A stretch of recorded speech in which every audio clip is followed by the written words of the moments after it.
Jimmy Butler and the Miami Heat have a chance at revenge. You see, their opening night, they get to face the Milwaukee Bucks in their first game. And of course, they're the defending NBA champions. Also, they're the team that swept them in the first round of the NBA playoffs. But they shouldn't fear them. They ended up losing Bryn Forbes. And even though he only averaged 13.7 minutes per game in the entire playoffs last year, he still averaged 6.6 points and shot 41% from the field and 37.1% from downtown. And let's not forget, he lit up our Miami Heat Nation team 2 times. He had 22 points in 2 different games, and that's all she wrote. They ended up losing PJ Tucker to the Miami Heat, and we saw the defense that he was able to play against Kevin Durant. He shed blood, sweat, and tears on every single possession, and that's something that the Milwaukee Bucks will miss. So we should be very confident in the opening game. But that's not what we're really here for. We're here for a little bit of controversy. We're here just to make sure that the Miami Heat are on their P's and Q's, and they really do have a decision to make. Now, just about 17 hours ago, it was reported that Victor Oladipo could be ready by November. And trust me, I really believe that he had just found that out, because if he didn't, I'm pretty sure that he would not have re-signed with us. He would have gotten a better deal somewhere else. But neither here nor there, we are blessed to have him on this roster. And there's no discussion of whether he'll be a guy that's playing heavy minutes or not, because once he gets his legs back, he will be one of the main attractions. But whenever it comes down to Tyler Herro and Duncan Robinson, there just might be a problem. Of course, Kyle Lowry, he's the point guard, and we have all seen that Gabe Vincent will get a chance to run some backup point. So Tyler Herro and Duncan Robinson, I don't really know which one of these guys will start. Should they start Tyler Herro? Because he has to develop. He is one of the best up and coming young stars in the NBA. I would put him in the same breath as Michael Porter Jr. a year and a half ago. I remember saying that the Dallas Mavericks should have traded Tim Hardaway Jr. for Michael Porter Jr. and people just went off.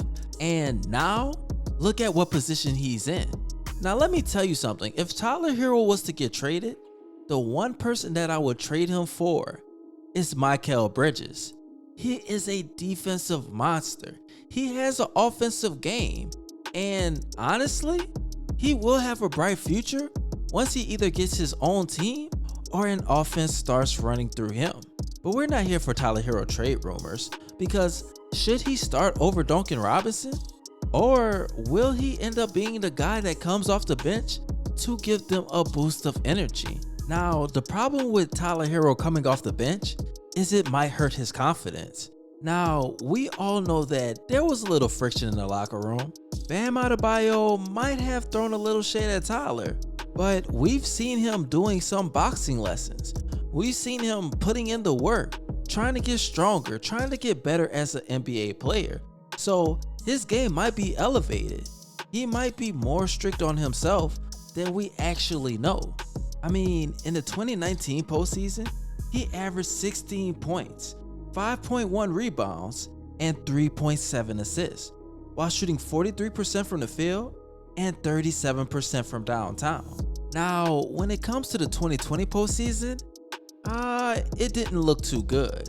Of course, he only played 23 minutes a game, but he had 9.3 points, 3.3 rebounds, and 1.8 assists per game, and shot 31.6% from the field and 31.6% from downtown. And it sounded something like with Lonzo Ball a year or two ago. His bubble performance didn't translate what happened into the next season, but Lonzo turned it around.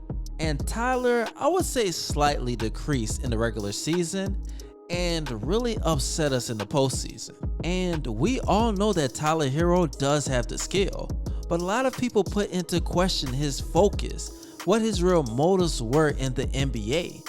And that was the problem that occurred. Honestly, from my personal opinion, I don't know what happened, but I really believe he will turn it around. Now, whenever it comes to Duncan Robinson, he is more of a fan favorite. He is a guy that is, I would say, integrated into the Heat culture and really trusts their process. He's already a great shooter. And on top of that, he is a guy that is working on his game every single day. Of course, he has off the court ventures, but he is so focused in on basketball that it is insane. I mean, we have all watched this podcast at some point. If you're a true Miami Heat fan, then I believe that you have watched it 1 or 2 times at least. But back to what I was saying, he is the fastest player to hit 500 threes in NBA history. So he might become one of the best shooters to ever play the game. And to say that he's locked in for the next 5 years, he will be breaking a lot more records in a Miami Heat jersey. So when it comes down to this, I don't know what they will do between Tyler Herro and Duncan Robinson. And I really need to know, you guys, what do you think should happen? Should Duncan Robinson start? Should Tyler Herro start? And if this Miami Heat team doesn't perform correctly, which one of them mid-season will have to go? Now, you guys, I do have to address something else. You see, Bleacher Report, they put out their projections for next season.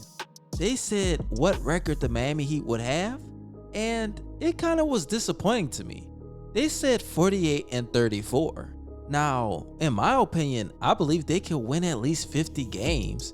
I mean, just in Vegas odds, the Heat had the 6th best chance to make it to the NBA Finals or win it all. I don't remember which one, but they put them basically slightly above average.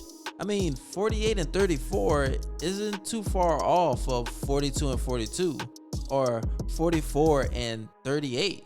They put them in the same position as the Boston Celtics, who has so many gaps and holes in their roster. So Miami should still feel like underdogs.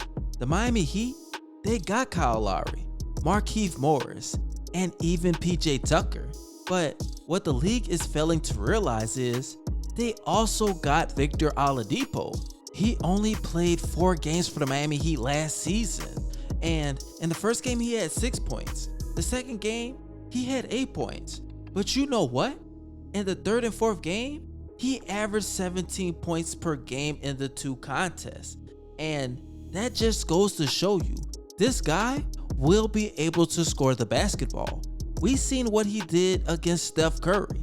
He will be able to play tremendous defense. And even if it is in a small sample size, if he does recover, at least be at 80-90% and be able to stay healthy, then the sky is the limit for this team. Because a nucleus of Kyle Lowry, Victor Oladipo, Jimmy Butler, and Bam Adebayo, and especially if Tyler Herro is able to at least get back to how he played in the NBA bubble or even during that regular season, then this Miami Heat team will be very dangerous. If Yurtseven is able to give us quality minutes, and if Markieff Morris does have that grit and grind mentality, then I don't know who will be safe in the league, especially in the Eastern Conference, because the Milwaukee Bucks will regret losing PJ Tucker. The Brooklyn Nets will hate that the Miami Heat have obtained him. And as far as all the star potential, as far as the Miami Heat culture goes, it is literally Eastern Conference Finals or bust for this team. And I just want to see everybody be fully healthy by the time playoffs come around, because I want to see the best team win. And it might just be the Miami Heat. Now, before I head out, you guys, I do have 2 questions. But first, make sure you follow me on all of my Instagram pages. Once I reach 1,100 followers, I'll be giving away an NBA jersey of your choice. And also, you guys, make sure you follow my other ScottyIce pages. There's ScottyIce, ScottyIce Miami, which you're watching now, ScottyIce Texas, ScottyIce New York. There's just a whole bunch that I'm doing right now. I love giving you guys basketball content, and I would appreciate if you just subscribe to at least the channels that you would like, especially this main page, ScottyIce. Now, the questions that I have for you today, you guys, is 1. Do you think Tyler Herro will be a star in the NBA? And 2, do you think it's at least Eastern Conference Finals or bust for this Miami Heat team? And if they don't make it, do you think that Tyler Herro or Duncan Robinson will be on the trading block? Now, I appreciate all you guys loving your support, and as always, this your boy ScottyIce, aka Baby Bron, and you already know, I'm out.